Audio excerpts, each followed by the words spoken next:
Toujours dans notre série, donc bienvenue à l'Église baptiste centrale de la Rive-Sud.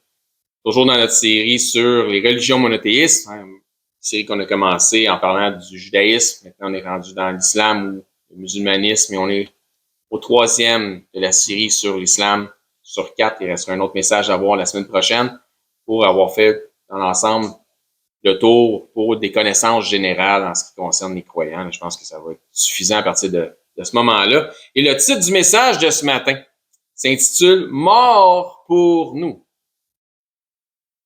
Et on va commencer avec une lecture dans les Écritures à partir de Romains au chapitre 5. À partir du verset 5, on va lire quelques versets seulement.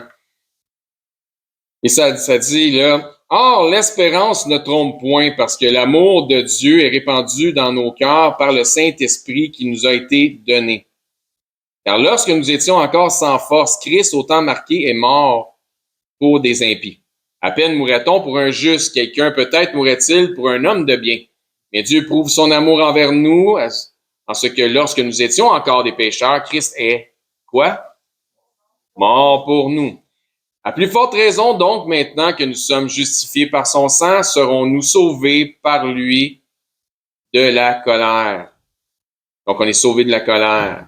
Car si, lorsque nous étions ennemis, nous avons été réconciliés avec Dieu par la mort de son Fils, à plus forte raison, étant réconciliés, serons-nous sauvés par sa vie. Donc, ça dit ici, à plus forte raison, étant réconciliés, serons-nous sauvés par sa vie. Pourquoi? Parce qu'il est mort pour nous, donc réconcilié et sauvé par sa vie, puisqu'il est ressuscité, n'est-ce pas?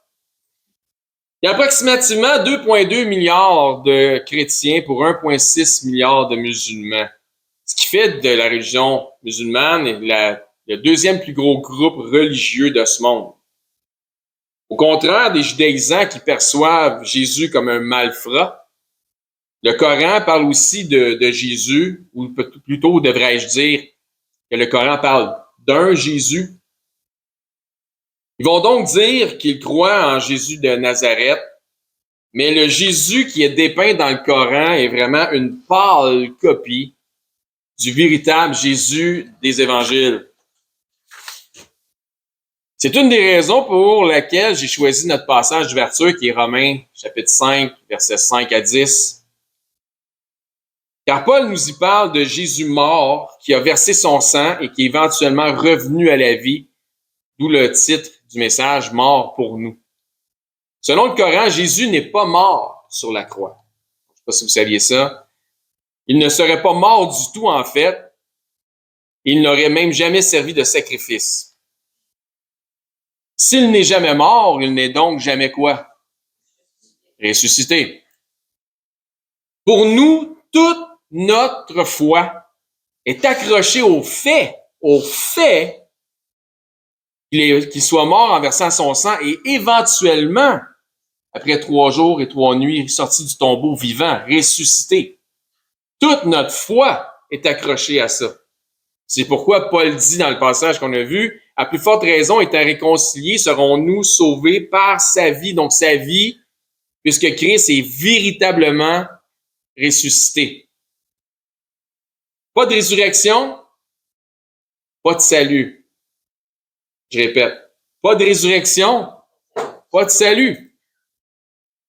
Tout au long du Coran, leur Jésus est appelé Jésus, fils de Marie, et non pas fils de Dieu. Et il y a une raison à ça. Car pour eux, c'est impossible. Ça fait pas de sens, c'est impossible. On va le voir dans leurs lectures, dans leurs écritures, que Dieu ait un fils. Il y a donc dans le Coran, il n'y a donc pas cette étreinte de Dieu comme étant un père envers ses enfants. Il n'y a pas ce genre de consolation-là. Tandis que dans le premier chapitre de l'Évangile de Jean, ça nous dit qu'à ceux qui ont reçu Jésus-Christ comme Seigneur et Sauveur, il leur a été donné le pouvoir d'être appelés enfants de Dieu.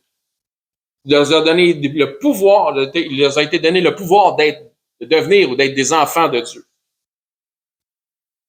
Il n'y a pas de consolation paternelle dans le Coran, ça n'existe pas. Mais pour nous, Jésus nous parle d'un consolateur. Le Saint-Esprit, l'esprit de quoi? L'esprit de vérité. Tandis que le Coran est définitivement inspiré par l'esprit d'erreur.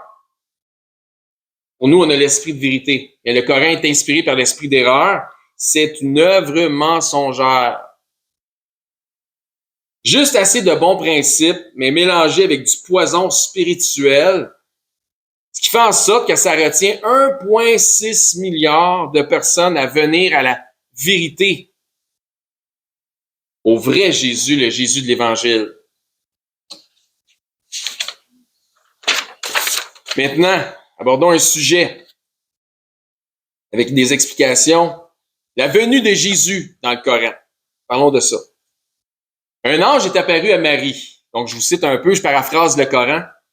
Une vierge, donc, et l'ange lui a annoncé que par un miracle, elle deviendrait enceinte. Jusque-là, ça va. Ça confirme, c'est en ligne avec les récits des évangiles, n'est-ce pas? Ça se garde assez rapidement, par exemple. La légende coranique explique ensuite qu'elle a accouché seule au pied d'un dattier, mais on ne sait pas trop quelle date. Un jeu de mots. OK, mais elle a accouché seule au pied d'un dattier.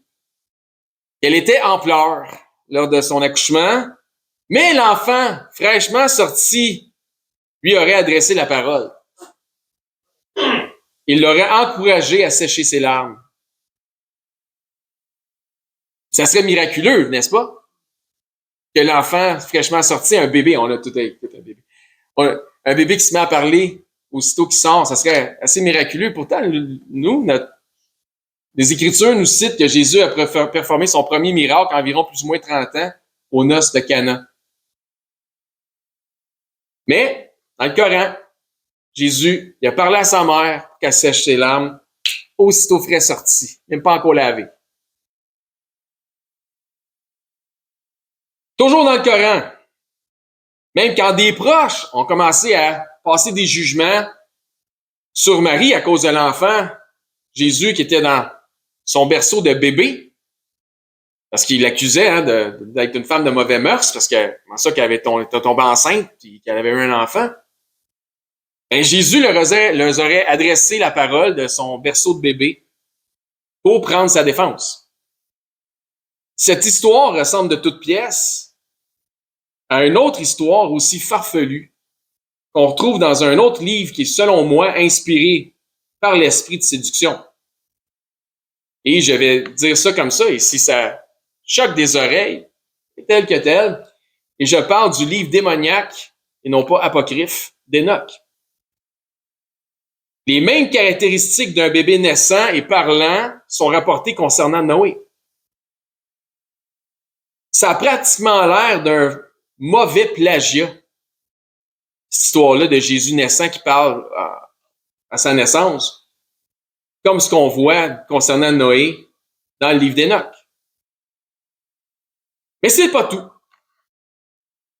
Dans la description de Marie et le bébé Jésus, dans le Coran, Marie est appelée par ceux qui la connaissent Marie, sœur d'Aaron. Je vois des réactions. Les écrivains du Coran étaient à ce point ignorants. Ils ont mélangé Marie, sœur d'Aaron, qui est donc frère et sœur de Moïse, avec la Marie, mère de Jésus. Ils en ont fait une seule et même personne. Alors qu'il y a 1500 ans qui séparent les deux femmes. Ben non, ça n'a pas d'allure. Juste ça, là, on arrête de lire ça, là. À partir de ce moment-là, ça n'a aucun sens. Donc, ça ne peut pas être divinement inspiré. Donc, le Coran sonne comme un ramassis de connaissances que quelqu'un aurait reçu de manière orale, mais il n'a pas pris des notes, tu sais, ou il a mal pris ses notes. Tu sais, il a reçu des notions de la Torah, des évangiles, puis d'un paquet de fables. Des fables qui sont farfelues, puis ils ont tout ramassé ça, puis ils ont tout mis ça dans le même paquet, ils ont fait un melting pot avec ça. C'est comme si quelqu'un il aurait été au meilleur de ses connaissances, mais en mélangeant toutes les histoires ensemble. C'est comme la chanson du défunt montréalais Leonard Cohen. De quelle chanson je parle? Alléluia. Dans cette chanson, dans son ignorance, Cohen fait de Samson juge charnel et du roi David une seule et même personne. Parce que dans sa chanson, il parle qu'il s'est fait couper les cheveux par une femme, mais avant ça, il l'avait vu en train de prendre son bain. Fait qu'il mélange David qui voit Bathsheba, qui convoite Bathsheba en train de se laver le soir là, pendant qu'il aurait dû être au combat, avec Samson qui s'est fait couper les cheveux par Dalila. Puis là, il a fait une seule et même personne, puis le monde chante ça. « Hey, c'est beau, cette chanson-là, Alléluia. » Là, quand tes chrétiens viennent te voir, ils disent « Ah, tu l'aimes-tu la chanson Alléluia? » Non! Je l'aime pas. C'est une chanson hérétique. Donc, il mélange les deux histoires. Jésus, toujours dans le Coran, est vu comme un prophète majeur. Il a un statut plus élevé qu'un simple prophète. En fait, il le voit comme étant le Messie, mais pas selon notre description à nous du Messie. On va voir leur description à eux du Messie bientôt. Lorsque les musulmans prononcent son nom, on prononce le nom de Jésus, ils disent toujours « paix à lui ». Mon Jésus, qui est à la droite de Dieu maintenant, n'a pas besoin qu'on lui souhaite la paix. C'est Jésus lui-même qui nous donne la paix. Il est ma paix. Et la paix peut réellement venir que si on reconnaît et accepte que Jésus, pour qui il est vraiment. Pas de Jésus, pas de paix. Il est le Messie, selon notre définition, c'est-à-dire Dieu en chair. La paix ultime n'arrivera en ce monde que si l'ensemble de l'humanité devient christocentré. Il n'y aura pas de paix sans ça. C'est pas l'islam qui va amener la paix, la fameuse religion de paix, mais il faut tuer tout le monde qui n'est pas d'accord pour l'avoir. Là. Ça ne marchera jamais, cette affaire-là. Donc, la paix ultime ne viendra seulement que si tous deviennent véritablement christocentrés. Dans le Coran, Jésus a apporté l'évangile aux chrétiens. Donc, Jésus aurait apporté, toujours dans le Coran, là, je paraphrase le Coran, il a amené l'évangile aux chrétiens, puis Moïse aurait apporté la Torah aux Juifs. C'est pas tout à fait vrai, c'est pas tout à fait comme ça que ça s'est passé, mais en tout cas. Ainsi, le Coran réfère donc aux Juifs et aux chrétiens comme étant parfois les gens du livre, référant à la Bible et ou l'Évangile. Mais selon eux, nos versions des Écritures seraient corrompues. Ça les arrange de dire que nos Écritures sont corrompues parce que sinon, ça serait carrément un jeu d'enfant de pouvoir prendre des passages de l'Ancien Testament ou des passages de l'Évangile pour totalement discréditer leur lubie coranique. C'est extrêmement facile en fait. C'est un jeu d'enfant. Donc, ça serait notre livre qui serait corrompu. Mais c'est leur livre qui fait de Marie, mère de Jésus, et Marie, sœur de Moïse, une seule et même personne. Et, n'oubliez pas, 1500 ans séparent les deux femmes. Mais notre livre est corrompu. OK. La Bible serait corrompue. Et pourtant, dans la sourate, puis je vais vous citer le passage, mais sourate 2, versets 40 à 44, Allah s'adresse au peuple d'Israël et leur fait comprendre qu'il leur a donné les révélations de l'Ancien Testament et que ce qu'ils avaient entre les mains à ce temps-là était déjà correct et confirmé. Donc, ça dit ça dans le Coran. C'est un non-sens, là. Après ça, de dire que nos Écritures sont corrompues. Oui, mais ils sont corrompus depuis. Écoute, en tout cas, on en parlera plus tard. Je veux pas bifurquer de mon message de ce matin. Le Coran est vraiment un document rempli de contradictions. Ce qui prouve que le Dieu qui ne peut se contredire parce que Dieu ne peut mentir, ce qui prouve que le Dieu qui ne peut se contredire, qui ne peut mentir, n'en est pas l'auteur. Il y a tellement de contradictions. Autre sujet maintenant. Jésus et la croix dans le Coran. Le Coran et la majorité des traditions musulmanes affirment que Jésus n'aurait jamais été crucifié. Ce châtiment étant jugé comme trop indigne pour un homme de son statut exceptionnel. Et si donc le livre qui vient minimum 600 ans après Christ aurait des auteurs qui en sauraient davantage sur les souffrances et la passion de Christ que les écrits des 4 évangiles. Particulier, n'est-ce pas? Pas un peu orgueilleux, ça. C'est-à-dire, nous autres, on a une meilleure version de la mort de Jésus que les récits des 4 évangiles. Voyons donc. Comment il a fallu corrompre les 4 évangiles pour être sûr que ça ne s'accorde pas avec ce que les autres écrivent? Ça n'a aucun sens. On continue. Rendu là, c'est pas une question de connaissance ou de manque de connaissance, c'est vraiment un refus d'accepter le plan rédempteur de Dieu.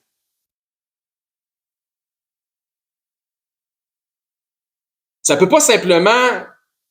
Non, moi je dis ça. Si ça peut pas simplement leur rentrer dans la tête, donc dans l'intellect, que Dieu aurait mis ou aurait permis la mort sanglante d'un être aussi merveilleux que Jésus-Christ, si ça ne leur rentre pas dans la tête, ils vont en changer l'histoire.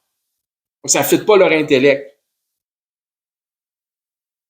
Puis cet esprit-là, bien, il est satanique. C'est Jésus lui-même qui nous le dit dans les Écritures. Quand Jésus, ce qui est arrivé, ce que Jésus dit en fait, vous nous rappelle, c'est exactement ce qui est arrivé avec Pierre, avec l'apôtre Pierre. Vous vous souvenez quand l'apôtre Pierre s'opposait à ce que Jésus est sur la croix? Il dit, ça t'arrivera pas. Il a dit, qu'est-ce qu'il lui a dit? Il a dit, arrière de moi, Satan. Donc, s'opposer au fait que Jésus est vraiment mort sur la croix, qui a été torturé pour ces choses-là, c'est satanique. C'est le jeu du diable. C'est pour ça que Jésus a repris Pierre en disant, écoute, il n'a pas juste dit ça, il a dit, lorsqu'il s'opposait, Jésus lui a dit, arrière de moi, Satan, car tu ne conçois pas les choses de Dieu. Tu as des pensées qui sont humaines. Et tes pensées sont aux choses humaines. C'est exactement l'esprit pseudo-spirituel du Coran. Le Coran est donc humainement, selon des pensées humaines, donc il est humainement inspiré et non divinement inspiré. Donc, c'est un peu comme ça va un petit peu de même. Si je suis pas capable de le comprendre, si je peux pas l'accepter, ben je vais changer l'histoire selon mes pensées ou des pensées humaines. Donc, ça s'en va dans ce sens-là. Le Coran est divisé en sourates. La sourate 4, 156, 157, 158, pas besoin de prendre ça en note, je ne conseille même pas d'aller voir ça, annonce que les Juifs, à moins que vous voulez vérifier, là, c'est correct, là, mais... Donc, cette sourate-là annonce que les Juifs blasphèment contre Marie tout en se vantant d'avoir tué son fils, Jésus. Ça annonce que Allah aurait plutôt enlevé le vrai Jésus, il n'est pas mort sur la croix, puis l'aurait remplacé par un faux semblant. Donc, certaines traditions où Fabre vont parler que c'est Judas, puis, ou peu importe c'est qui, là, Barnabas, peu importe. Il y a toutes sortes d'histoires farfelues.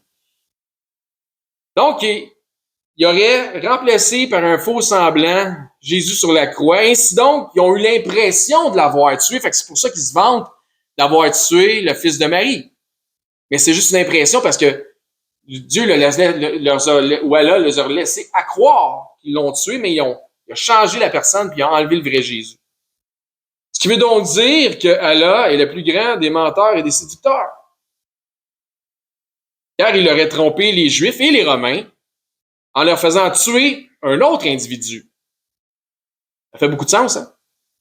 La Bible nous déclare que Satan est celui qui séduit par le mensonge. Bien sûr, dans les Écritures coraniques, ça encourage, ça parle des gens du livre. Comme j'ai dit, le dernier message, à un moment donné, ça en parle en bien, un autre moment donné, ça les tolère, puis un autre moment donné, ça parle des tuer. Bizarre, là, c'est écrit en dentier, OK? Selon l'émotion du moment. Dans les écrits du Coran, ça parle des gens du livre, ça réfère aux Écritures comme étant quelque chose de plus correct. Et quand tu parles un musulman d'aujourd'hui, lui, son Coran, il est parfait. Et nous autres, nos Écritures, puisqu'elles contredisent totalement le Coran comme un jeu d'enfant, comme je disais, qu'elles le démolissent, mais c'est parce que nos Écritures, à nous autres, sont corrompues. Sont enseignées qu'on s'est corrompu, c'est pas fiable. Donc, c'est eux autres qui ont les vraies choses, donc plus que 600 ans après nos Écritures. Et eux autres, c'est vraiment fiable. Fait qu'ils peuvent pas, tu peux pas discréditer le Coran à partir de la Bible parce que nos Écritures sont corrompues. Je te dis, là, je ne sais pas de quelle façon il aurait fallu les corrompre, mais il aurait fallu vraiment passer beaucoup de temps dans l'Ancien et dans le Nouveau Testament pour corrompre autant les Écritures, pour être sûr que ça s'accorde pas avec leur lubie. C'est complètement absurde.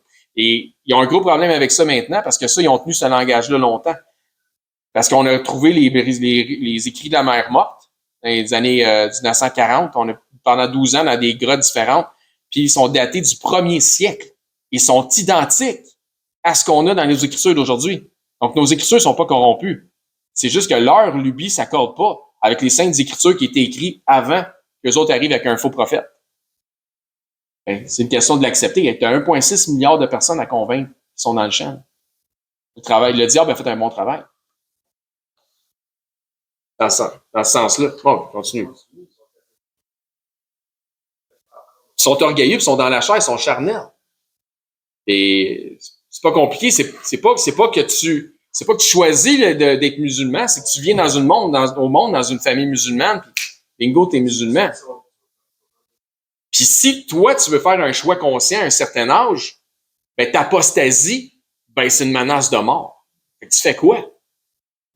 Hein, c'est ça que j'expliquais, les chrétiens au Pakistan sont vus comme des vidanges sociales, des déchets de société.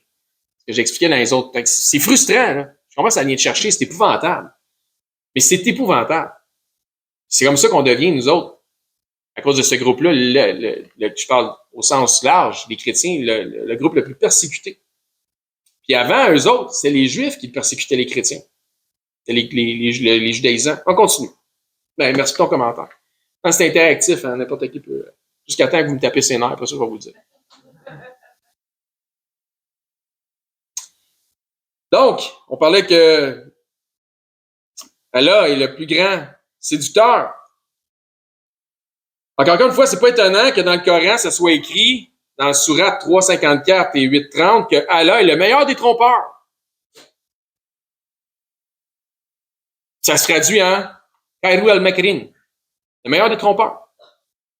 Sourate 4, 171, ça dit « Ô gens du livre », donc les chrétiens, « n'exagérez pas dans votre religion. » Ça parle beaucoup de religion, hein, dans le terme religion revient souvent dans le Coran. Et ne dites pas ne dites d'Allah que la vérité. Donc, ne fait pas dire à Allah ce qu'il n'est pas supposé dire. Donc, il encourage les chrétiens à ne pas faire dire à Allah ce qu'il ne dit pas. Donc, à Dieu.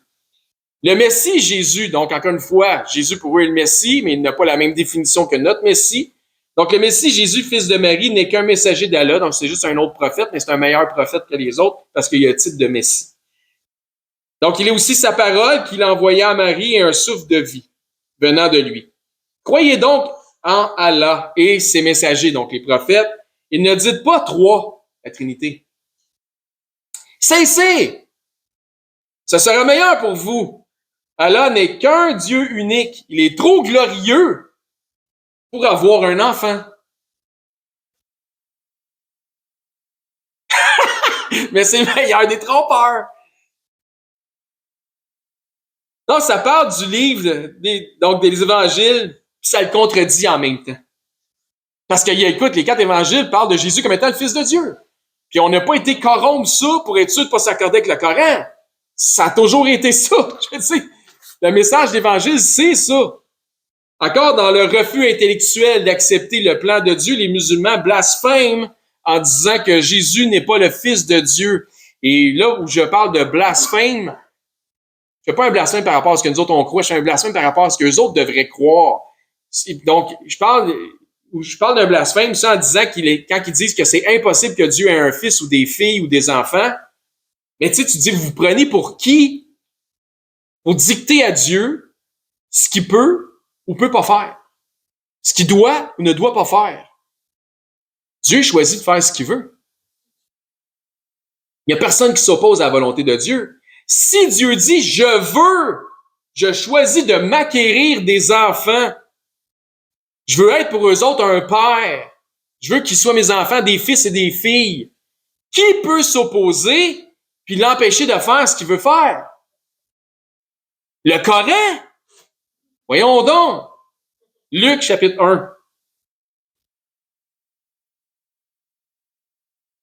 Si Dieu choisit, tel que stipulé dans le Coran, par la puissance d'un miracle, de faire en sorte qu'une de ses servantes, une vierge, devienne enceinte, il a tous les droits de se réclamer comme étant le père de l'enfant.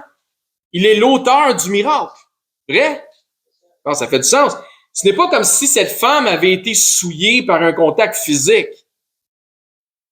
Pour preuve, elle garde sa virginité dans les Écritures, mais au contraire, l'œuvre du Saint-Esprit qu'il utilise, elle, comme étant comme un vase d'honneur, la sanctifie par le service qu'elle rend à l'humanité. Donc, elle n'est pas souillée, elle est sanctifiée. Luc 1, 46. Et Marie dit, mon âme exalte le Seigneur. Mon âme exalte le Seigneur. Et mon esprit se réjouit en Dieu, mon, quoi? Sauveur. Parce qu'il a jeté les yeux sur la bassesse de sa servante. Car voici désormais, toutes les générations me diront bienheureuses. Amen. Parce que le Tout-Puissant a fait pour moi de grandes choses. Son nom est saint. Pas son nom à elle, son nom à lui est saint. Marie, mère de Jésus, dit clairement, par le récit de l'Évangile de Luc, que selon sa perception personnelle à elle, de comment qu'elle se voit, elle n'a rien de spécial. Elle dit même que comme tous les autres, elle est, en tant que pécheresse, elle a définitivement besoin d'un sauveur. N'est-ce pas? C'est ce qu'elle dit. Tous les véritables chrétiens de tous les temps ne devraient jamais avoir voué consciemment un culte à Marie. Je ne dis pas que c'est pas arrivé. Je dis que ça n'aurait jamais dû arriver. OK? Tous les véritables chrétiens de tous les temps ne devraient jamais avoir voué consciemment un culte à Marie, la mère de Jésus.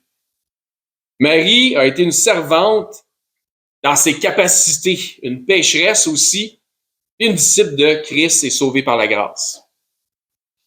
Donc, je répète ça. Marie a été une servante dans ses capacités, une pécheresse, disciple de Christ, sauvée par la grâce. Mais nous savons historiquement que rapidement, déjà à l'époque de Mohammed, c'était le cas pour certains chrétiens, ou de ceux qui se disaient de Christ, de rendre un culte à Marie. Donc, les musulmans, donc déjà en 600, avaient vu ces choses-là arriver. Puis oui, ça a peut-être amené de la confusion puis un peu de frustration parce qu'ils ne pouvaient pas comprendre comment ça qu'il y avait un culte qui était voué à la mère de Dieu. Ça trouvait ça bizarre. Il y avait raison de trouver ça bizarre. Pas là à en faire une autre religion. Donc, il n'y a aucune autre intermédiaire entre Dieu et les hommes que Jésus-Christ. Marie ne qualifie pas comme étant une intermédiaire. Encore une fois, dans leur incompréhension intellectuelle et rejetant la déité de Christ, les auteurs du Coran citent une supposée conversation entre Allah et Jésus. Et je cite dans la sourate 5, 116. Allah dira, « Ô Jésus, fils de Marie, et non pas mon fils, ô Jésus, fils de Marie, est-ce toi qui as dit aux gens, prenez-moi ainsi que ma mère pour deux divinités en dehors d'Allah. » Voyez-vous comment il était confus? Parce que certains dans la chrétienté rendaient un culte à Marie, qui ça n'aurait jamais dû être. Donc, il n'a jamais été question pour les chrétiens, selon un respect des Saintes Écritures, de voir Marie comme étant une divinité et de lui vouer un culte, lui adresser leur prière. Encore aujourd'hui, l'ensemble des musulmans reçoivent comme enseignement que les chrétiens sont tous plus ou moins associés au dogme catholique, donc principalement le dogme catholique romain. Dans Jean chapitre 5.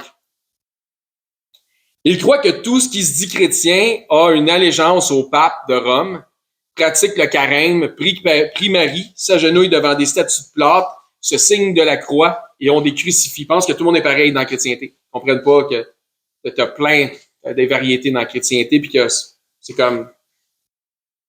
C'est ce qu'ils sont enseignés en général.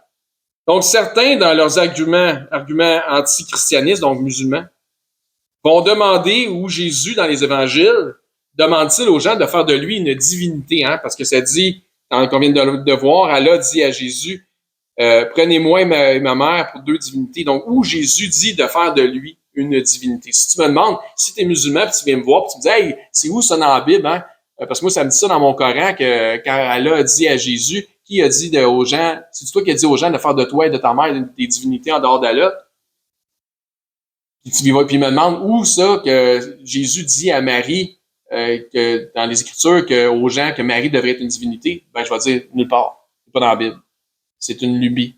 Ça ne devrait pas être écrit ça dans ton Coran, parce qu'il n'y a pas un chrétien qui se respecte aujourd'hui qui devrait faire ça, vouer un culte à Marie. Pourquoi? Pour une bonne et simple raison, c'est que c'est pas dans la Bible.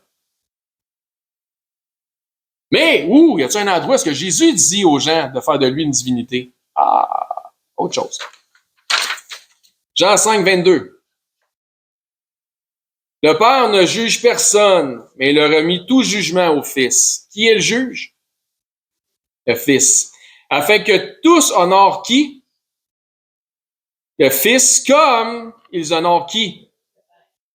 Afin que tous honorent le Fils, tous honorent le Fils comme il honore le Père. Celui qui n'honore pas le Fils n'honore pas le Père qui l'a envoyé. Est-ce que vous voyez ça? Le Fils Jésus ici demande clairement, comme c'est demandé dans Sourate 516, aux gens les mêmes honneurs qui sont dus au grand Dieu créateur. Si dans les honneurs que tu donnes à Dieu, par exemple, tu le pries, tu l'appelles ton Dieu, tu t'agenouilles devant lui, etc., Jésus dit qu'il est digne des mêmes honneurs. Pourquoi? Parce qu'il est Dieu venu en chair. Verset 24. En vérité, donc est-ce que ça va être vrai puis vrai? Je vous le dis, celui qui écoute ma parole, donc qui m'honore, qui honore le Fils comme qui honore le Père, celui qui écoute ma parole et qui croit en celui qui m'a envoyé a la vie éternelle et ne vient point en jugement. C'est qui le juge? Jésus. Mais il est passé de la mort à la vie. Encore une fois, dans leur grande ignorance, les musulmans, liant toutes les doctrines chrétiennes d'aujourd'hui au catholicisme romain, se font habituellement enseigner que c'est en l'an 325, au concile de Nicée, que la doctrine de la Trinité a été inventée ou décrétée, incluant la déité de Jésus-Christ. Et c'est complètement faux. C'est pas vrai. Philippiens chapitre 2. Pourtant voici, dans Philippiens chapitre 2, ce que nous dit les Écritures plus ou moins 50 ans après Christ. Donc, c'est pas au concile de Nicée que la Trinité a été inventée ou décrétée, parce que les Écritures nous parlent de ça bien avant, 325, au concile de Nicée. Vous suivez? Philippiens 5, Philippiens chapitre 2, je m'excuse. Philippiens chapitre 2, verset 5. Ayez en vous-même les mêmes sentiments qui étaient en Jésus-Christ, lesquels existaient en forme de Dieu. Qui existait en forme de Dieu? Jésus-Christ. N'a point regardé comme une proie à arracher d'être quoi? Égal à Dieu. Ça commence à être déjà clair. Mais il s'est dépouillé lui-même en prenant une forme de serviteur, en devenant semblable aux hommes, et ayant paru comme un simple homme. Il a paru comme un simple homme. Est-ce que ça veut dire qu'il était un simple homme? Non, il était Dieu en chair. Il était Dieu. Il était Dieu le Fils. Jésus-Christ est Dieu. Il est la partie Fils de la Sainte Trinité, Père, Fils et Saint-Esprit, et il est de toute éternité. Jésus-Christ est de toute éternité. Encore une fois, selon le point de vue des scribes musulmans, si on ne comprend pas intellectuellement, ni spirituellement, si on ne comprend pas intellectuellement ni spirituellement la Trinité, rejetons-la. C'est ce qui a été fait dans le Coran. Il est courant d'entendre des musulmans se moquer de la Sainte Trinité en disant que les chrétiens voient leur Dieu comme un shampoing pour hommes, un 3 dans 1. C'est drôle. C'est vrai. On a le droit de... Autodérision. C'est bon, la dérision. 1 Thessaloniciens 5. Pourtant, Dieu nous a bel et bien créés à son image. Est-ce que Dieu nous a créés à son image? Est-ce que nous sommes créés à l'image de Dieu? OK, good. Paul, dans sa grande sagesse, nous témoigne, puis en plus, les musulmans, quand tu lui parles de Paul, ils n'aiment pas Paul. Le Paul des Écritures, ils ne l'aiment pas. Ils vont dire que c'est un imposteur, etc. Paul, dans sa grande sagesse, nous témoigne de l'image similaire à laquelle on a été créés, à l'image de Dieu. Donc, il nous témoigne de l'image similaire que nous avons du Dieu qui nous a créés à son image, de 3 dans 1. 1 Thessaloniciens 5, 23. Que le Dieu de paix vous sanctifie lui-même tout entier et que tout votre être, donc que représente notre être? Tout votre être. Que représente notre être? L'esprit, l'âme et le corps soit conservé irrépréhensible lors de l'avènement de notre Seigneur Jésus-Christ. Nous sommes aussi à l'image de Dieu, 3, dans 1, confirmé par les Écritures. L'Esprit, le Saint-Esprit, l'âme, Dieu le Père, car Dieu est esprit, donc spirituel, et le corps, le Fils venu en chair. Encore une fois, voici la très mauvaise conception de la Trinité musulmane. Dans leur sourate 516, on l'a lu tantôt, Allah dira, « Ô Jésus, fils de Marie, est-ce toi qui as dit aux gens, prenez-moi ainsi que ma mère pour deux divinités en dehors d'Allah? » Allah, Jésus, Marie, la mauvaise, la fausse Trinité. Vous voyez comment l'incompréhension est claire? C'est un vraiment aussi de frustration et d'incompréhension. C'est ça que c'est le Coran. Ils sont un peu comme Nicodème. Au moment de sa conversation avec Jésus, sont incapables de relativiser avec les choses spirituelles. Nicodème ne comprenait pas. Faut naître de nouveau, faut que je rentre dans ma mère. Si tu dis là, j'étais un vieil homme, je ne comprends pas. Ah ben c'est parce que tes pensées sont pas aux choses spirituelles. On parle pas de la chair, on parle de naître d'esprit. Selon eux, Allah est le seul et Allah est un seul. Ils croient que nous adorons trois dieux différents et Marie, que nous sommes des polythéistes. Sommes-nous des polythéistes? Pas vraiment. C'est absolument faux. On n'est pas polythéistes, car nous croyons, enseignons et professons un seul Dieu. N'est-ce pas?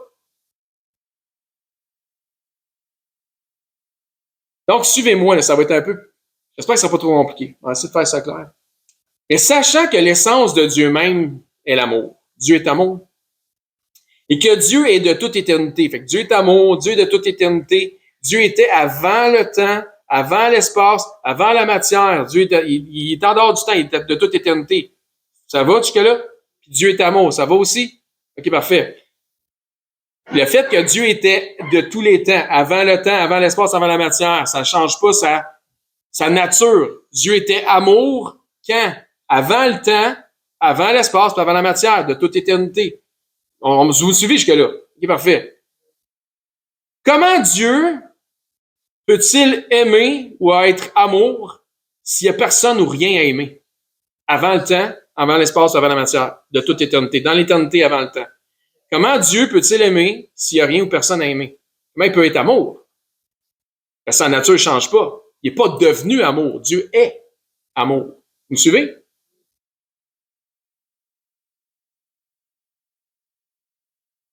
Dieu n'est pas vaniteux, ni orgueilleux, ni narcissique. C'est pas lui-même qui aimait. Il n'est pas vaniteux, ni orgueilleux, ni narcissique. C'est pas lui-même qui aimait. C'est pourquoi le Fils est aussi de toute éternité et que ce flot d'amour entre le Père et le Fils est aussi de toute éternité parce que Dieu est amour. Ça prend le Fils. Sourate 5, 72 et 73, continuez à lire des affaires qui n'ont pas de sens. Ça dit dans le Coran, ce sont certes des mécréants ceux qui disent, en vérité, Allah est le troisième de trois, alors qu'il n'y a de divinité qu'une divinité unique. Et s'ils ne cessent de le dire, certes, un châtiment douloureux touchera les mécréants d'entre eux. Ça me dit encore une fois, ce sont certes des mécréants ceux qui disent, en vérité, Allah, c'est le Messie, fils de Marie. Alors que le Messie a dit, ô enfants d'Israël, adorez Allah, mon Seigneur et votre Sauveur. Quiconque associe à Allah d'autres divinités, Allah lui interdit le paradis et son refuge sera le feu. Et pour les injustes, pas de secoureur. Bon, ça, c'est ce qui est écrit dans le Coran, bien évidemment. C'est particulier puisque ça a toujours été le contraire. Habituellement, notre tendance a toujours été de citer Dieu, le Père, comme étant la première personne de la Trinité. Les autres, ça parlait comme c'est le dernier, le troisième. Chose qui marche pas. Ça a toujours été, là. On a toujours prononcé le Père, le Fils et le Saint-Esprit dans le même ordre que Jésus nous en parle dans Matthieu, peu importe. Donc, Jean, chapitre 3. On va terminer là-dessus bientôt. Terminons justement avec le témoignage d'un grand prophète concernant Jésus-Christ, Dieu en chair. Et le témoignage nous vient de Jean le Baptiste. En Jean chapitre 3, 31.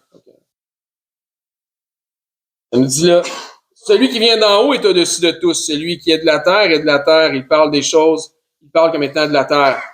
Celui qui vient du ciel est au-dessus de tous. Il rend témoignage de ce qu'il a vu et entendu et personne ne reçoit son témoignage. Celui qui a reçu son témoignage a certifié que Dieu est vrai. Car celui que Dieu a envoyé dit les paroles de Dieu parce que Dieu ne lui donne pas l'esprit avec mesure. Mais le Père, amour, aime le Fils. Et il a remis toutes choses entre ses mains. Est-ce que les musulmans croient que Jésus-Christ est le Fils de Dieu? Non. Regardez bien le verset suivant. Celui qui croit au qui? A la vie éternelle. Celui qui ne croit pas au ne verra point la vie. Mais la colère de Dieu demeure sur lui. Conclusion de notre message de ce matin, les amis. L'islam annonce que la Bible ou les évangiles sont corrompus. Il ne serait même pas envisageable de corrompre autant la parole de Dieu de manière même volontaire afin qu'elle s'accorde si peu avec le Coran. On pourrait même pas faire ça. On pourrait même pas être capable de faire ça. C'est inimaginable. Il faudrait faire un travail exhaustif pour corrompre les Écritures à ce point, pour avoir corrompu les Écritures à ce point-là pour être sûr que ça ne s'accorde pas avec le Coran. Autrement dit, le Coran a été rédigé dans une telle ignorance qu'il n'a jamais été en osmose avec les saints écrits qui étaient là avant lui, des choses qui existaient avant sa rédaction. Marie n'est pas une divinité, elle n'est pas non plus sœur d'Aaron. Jésus-Christ est le Fils de Dieu. La Sainte Trinité est une réalité spirituelle, Père, Fils et Saint-Esprit. Jésus-Christ est véritablement mort pour nous sur la croix. Jésus-Christ est véritablement ressuscité des morts afin de pouvoir nous donner accès à la vie éternelle. Dieu est amour. Il nous a tellement aimés qu'il nous a donné son Fils pour nous racheter. Et quiconque croit au Fils obtient la vie éternelle. Donc, si vous n'avez jamais fait de Jésus-Christ votre Seigneur et Sauveur, que vous vous dites, hey, je peux pas continuer cette vie-là en passant à côté du fait que il existe, Jésus est vraiment existé, que Jésus est vraiment mort et ressuscité pour moi. J'ai besoin de sa miséricorde, j'ai besoin de savoir que je fasse partie de la famille de Dieu, que je peux sentir cette étreinte et la consolation de Dieu comme étant mon Père spirituel personnel. Et venez nous voir, puis on va vous expliquer la simplicité de Christ, comment faire pour être certain que vous avez la vie éternelle. Sinon, si vous écoutez en ligne, à la fin du message, à chaque fois, si vous écoutez juste après la fin, il y a un moment, qui dure à peu près 6 minutes, qui explique comment vraiment avoir la vie éternelle dans chacun de nos vidéos qu'on met sur les médias sociaux. Bonjour, ici Éric, ancien et enseignant du ministère de l'EBCRS. J'aimerais d'abord vous remercier de vous intéresser à l'œuvre de notre ministère ainsi qu'à la chaîne sur laquelle on distribue notre matériel. Si, suite à une de nos prédications, vous réalisez que vous n'avez jamais fait du Seigneur Jésus le Seigneur de votre vie, le Sauveur de votre âme, mais que vous réalisez aussi que vous avez vraiment besoin de vous tourner vers lui afin de sécuriser votre éternité, je crois que ce segment de vidéo s'adresse à vous, puisque la Bible nous déclare cette vérité. Dans 1 Timothée au chapitre 2, à partir du verset 3, ça nous dit que Dieu est notre Sauveur et que dans cette optique, Dieu souhaite que tous les hommes soient sauvés et que tous les hommes parviennent à la connaissance de la vérité. Et ça nous dit aussi, car il n'y a qu'un seul Dieu et un seul médiateur entre Dieu et les hommes, et c'est Jésus-Christ qui s'est lui-même fait homme. Et ça nous dit que Jésus-Christ s'est fait homme afin de lui-même se donner en rançon pour le rachat de tous. Jésus a dit en conversant avec ses disciples qu'il est le chemin, la vérité et la vie, et que nul ne vient au Père, c'est-à-dire à Dieu, qu'à travers la foi en Jésus lui-même. C'est la seule façon. C'est ce que Jésus exprime aussi en partageant l'Évangile avec un homme d'un certain âge qui se disait lui-même très religieux. Dans l'Évangile selon Saint Jean au chapitre 3 et verset 16, Jésus dit à cet homme, « Car Dieu a tant aimé le monde, qu'il a donné son Fils unique afin que quiconque croit en lui, donc met sa foi en lui, ne périsse point, mais qu'il ait la vie éternelle. » Donc la volonté de Dieu, notre Créateur, elle est claire. C'est que tous parviennent à la repentance en faisant le choix volontaire de croire par la foi le récit de l'Évangile de son Fils Jésus-Christ. Les informations qui nous sont transmises dans la Bible nous font comprendre que par nature, malheureusement, nous avons tous enfreint les règles de sainteté déjà établies par Dieu. Nous avons tous enfreint au minimum une des 10 lois, des 10 règles, des 10 commandements, mentir, prendre le nom de Dieu en vain, manquer d'honneur à nos parents, blasphémer, peu importe. Donc Dieu, dans sa perfection, qu'il ne peut renier est 100% juste. Et puisqu'il est 100% juste, il doit nous juger selon la justice. Et comme nous sommes tous coupables de péché et de transgression, nous méritons tous notre sentence. Mais bonne nouvelle, parce que Dieu, dans sa perfection, est aussi 100% miséricordieux et souhaite faire miséricorde à tous. Donc, Dieu nous tend la main afin de nous sauver du châtiment qui lui est réservé aux transgresseurs de sa loi. Jésus nous explique qu'un endroit terrible a été préparé pour Satan, le chef des anges déchus, des démons, un endroit de flamme, de regret, de tourment, de souffrance, etc. Et la réalité de l'enfer que Jésus nous explique, les raisons pourquoi c'est si effroyable, et que tous les attributs de Dieu, ils sont absents, puisque c'est tellement éloigné de Dieu. Tandis que Jésus dit à ses disciples qu'il est allé au ciel, dans la demeure du Père, pour nous y préparer une place. Dans cette place, le paradis céleste, étant auprès de Dieu, au contraire de l'enfer, étant dans sa proximité, nous y retrouverons l'ensemble des attributs que procure sa présence. La joie, l'allégresse, l'amour, le bonheur, mais dans une proportion qui est inexprimable et incompréhensible pour les simples charnels que nous sommes présentement, dans une façon que les mots ne peuvent pas exprimer. La Bible déclare que le salaire du péché, c'est la mort, et non seulement la mort physique, mais aussi la mort spirituelle. Et que la mort spirituelle est une incapacité à avoir accès à Dieu. C'est une séparation d'avec Dieu. La Bible déclare dans Romains, chapitre 6, 23, que le salaire du péché, c'est la mort, mais que le don gratuit de Dieu, c'est la vie éternelle en Jésus-Christ, notre Seigneur. La vie éternelle est donc un cadeau que Dieu vous fait, qui est accessible pour tous, dans la mesure où chacun accepte de recevoir ce cadeau. Donc, tel un cadeau qui nous est offert, la réalité représente que nous n'avons pas d'effort ou d'œuvre à faire utile pour recevoir ce cadeau. Sinon, ça ne serait pas un cadeau, mais ce serait un dû. Ainsi donc, il n'y a aucune œuvre que nous pourrions faire pour nous racheter nous-mêmes de nos fautes, de nos transgressions ou de nos péchés que nous avons commis contre Dieu. L'œuvre utile pour notre rachat a été accomplie par Dieu en la personne de son Fils Jésus-Christ lorsqu'il a pris notre place sur la croix. Ce qui a été entièrement confirmé aussi pour notre justification à la résurrection des morts après 3 jours et 3 nuits au tombeau. Ainsi donc, la Bible dit que pour être sauvé de la mort et de l'enfer, c'est-à-dire afin d'avoir la vie éternelle et notre place au ciel, il faut simplement mettre notre foi en Jésus-Christ, le Seigneur. La Bible dit « Crois au Seigneur Jésus et tu seras sauvé ». Mais croire au Seigneur Jésus, c'est important qu'on en parle. Croire au Seigneur Jésus a une signification. C'est simple, mais, comme je dis, important. Cela signifie de croire par la foi dans le récit de l'Évangile de son Fils. Puisque la Bible dit que l'Évangile est la puissance de Dieu pour le salut de quiconque croit. Que dit donc cet Évangile, cette bonne nouvelle, puisque Évangile veut dire bonne nouvelle, mais Romains, au chapitre 10, nous en parle justement. À partir du verset 8, ça nous dit que cette bonne nouvelle, cette parole, est près de toi, elle est dans ta bouche et dans ton cœur. Or, c'est la parole de foi que nous prêchons. Si tu confesses de ta bouche que Jésus est le Seigneur et que si tu crois dans ton cœur que Dieu l'a ressuscité des morts, tu seras sauvé. Ça nous explique ensuite, car c'est en croyant du cœur qu'on parvient à la justice et c'est en confessant de la bouche qu'on parvient au salut, selon ce que dit les Écritures. Quiconque croit en lui ne sera point confus. Il n'y a aucune différence pour quelque nation que ce soit juif ou grec, puisque tous ont un même Seigneur qui est riche pour tous ceux qui l'invoquent.